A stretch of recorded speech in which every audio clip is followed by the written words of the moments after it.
Soy Juan David Correa y esto es Jueves de Cambio. Mi columna de hoy, jueves 4 de septiembre, se llama Usted, que ha sembrado tanto odio. Y está encomillada la frase. Piñón de oreja, dormilón, jaboncillo, aguacerito, guacamayo, guarano blanco, ñagazú, piñón, árbol de oreja, orejón, orejuelo, carita, caro o carito.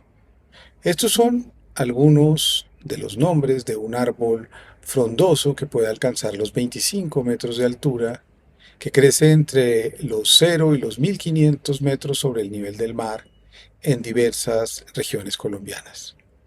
Al amparo de su sombra se sientan los campesinos del Bajo Sinú, vecinos de Santa Cruz de Lorica después de la faena del ganado, aquellos que tallan el totumo que guarda el suero o quienes hacen las cucharas de palo para comer el almuerzo.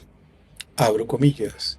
El pescador de subiendas de Boca Chicos, el que contaba cuentos de espantos para dormir las sombras, el que oraba para alejar a las serpientes, el que adivinaba con una vara dónde estaba el agua en tierras solas y sedientas, el que se refrescaba con la chicha de maíz al mediodía, el que se embriagaba con la piña fermentada en las tinajas, el que domaba los caballos, el que le cantaba a la vaca mientras la ordeñaba, el que piloneaba el arroz para la cena, el viajero que se perdió en la lejanía y encontró este árbol y se hizo a sus sombras, cierro comillas.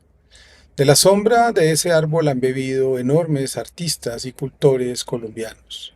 Algunos recordarán a David Sánchez Juliao, otros a Delia y Manuel Zapata Olivella, y los más jóvenes, a Adriana Lucía. En el Carito saben qué es la política. Córdoba es la tierra de clanes regionales como los Jatin, los Amin, los López, los Calle, los Nader, los Chagüí, los Lions, entre otros. Casi todos de vertiente liberal o del Partido Liberal, que apoyó el proyecto uribista y que de una manera profunda se arraigó en cierta cultura del espectáculo nacional, que tiene, por decirlo de alguna manera, formas evidentes de relación con la música y la imagen que se tiene en el norte global del sabor colombiano. En esas tierras comenzó su carrera Adriana Lucía López Llorente, que publicó en 1997 su primer disco, Enamórate como yo. A los 14 años de repente se convirtió en la niña del vallenato. Y como esa cultura iba a ser definitiva en el proyecto de país que vendría de ahí en adelante, consiguió el fervor de quienes para entonces comenzaban a entender que después del éxito de la telenovela Escalona y después de La Tierra del Olvido y su mezcla entre pop y sones y paseos, había que inventar una salida industrial.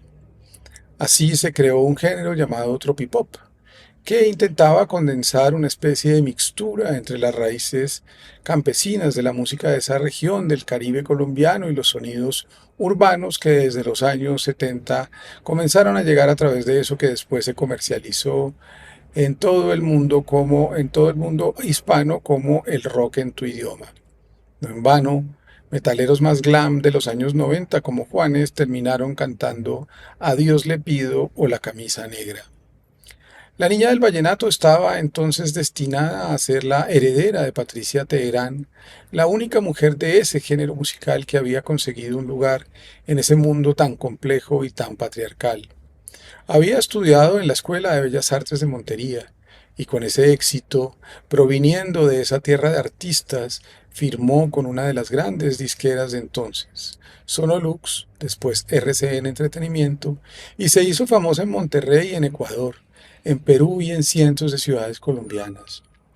Poco a poco entró en esa generación de artistas nacida a finales de los años 70 o comienzos de los 80 que se erigieron como herederos de eso que había creado Carlos Vives.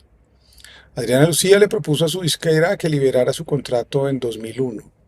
Estaba cansada. Como la respuesta rotunda fue, comillas, la vida musical es un cuarto de hora y si te vas a ti te queda poco tiempo, cierro comillas, decidió quedarse. La promesa del Dorado suponía una articulación casi fervorosa con ese mundo del entretenimiento que había comenzado a monopolizar los dos grandes grupos mediáticos colombianos y la nueva meca de la música comercial latina era Miami. Grabó 4 discos más de vallenato. Acudió a unos buenos amigos. Uno de ellos, Carlos Vives, pagó la multa. En 2008 pudo proponer el suyo. Se llamó Porro Nuevo. Durante esos años se sentó debajo del carito a escuchar. Vives le produjo el disco. La nominaron a un Grammy. También en esos 6 años y los anteriores, Adriana Lucía había conocido de primera mano el paramilitarismo en Montería. Supo que en su pueblo a los ladrones los llamaban Lauras y los asesinaban en una casa abandonada. Les abrían el abdomen, les llenaban el cuerpo de piedras y los tiraban al río. A los profesores de FECODE, sindicato al que pertenece su madre, también comenzaron a asesinarlos. Cuando conoció al músico César López, de su misma generación, la de la no violencia, según la llamó alguien, y quien venía de los sonidos del pop en español con la agrupación Poligamia, entre los dos surgió una conversación sobre las causas de las víctimas de un país asediado por la violencia paramilitar, guerrillera, estatal y la cultura del narco que había sometido al ejercicio de la política. Cuando comenzaron a ir a las comunidades resistentes del país, donde los jóvenes eran reclutados en Miranda, Cauca o en las comunas de Medellín, ella entendió algo que muy pocos han entendido. Se le había abierto algo inexplicable y que solo se descubre cuando se está frente a este país y esas comunidades estimulantes, sublimes, heridas y sangrantes. La esperanza. Y con esa esperanza, que es un alimento de la desolación que ha producido el poder, empezó a entender que la fuerza de la creación se cifraba en tener conciencia de lo que vivíamos. La llegada de Juan Manuel Santos a la presidencia de 2010 supuso para muchos la rotunda certeza de que el proyecto de arrasamiento tenía una continuidad garantizada con el exministro de Defensa de Álvaro Uribe. Pero Santos, como Adriana Lucía, cometió el pecado por el cual jamás serán perdonados por los 12 y cientos de miles de apóstoles que constituían el uribismo como el evangelio de la guerra sin cuartel contra la guerrilla y cualquier movimiento de izquierda. Baste recordar las génesis que supuso el aniquilamiento de la UP por quienes serían los más fervorosos seguidores y colaboradores de ese proyecto político. Cuando se anunció el proceso de paz de manera pública, en 2012 Álvaro Uribe encendió la llama de la traición de su improbable sucesor político e inició una guerra sin cuartel en contra del proceso de paz. En esos años, poco a poco, la paz, o su discurso en todo caso, fue conquistando a los artistas, los medios se volvieron más benévolos, Adriana Lucía y César López eran símbolos, su presencia era significativa para que otros apoyaran públicamente el proceso que se realizaba en La Habana. Unos meses antes del inapropiado plebiscito, muchos de ellos fueron invitados a la Casa de Nariño para explicarles de qué se trataba. Colombia significaba esperanza, todos sonrieron, todos prometieron ayudar a la pacificación con su figura pública de este país. Adriana Lucía era entonces la marca de la campaña de la marca País.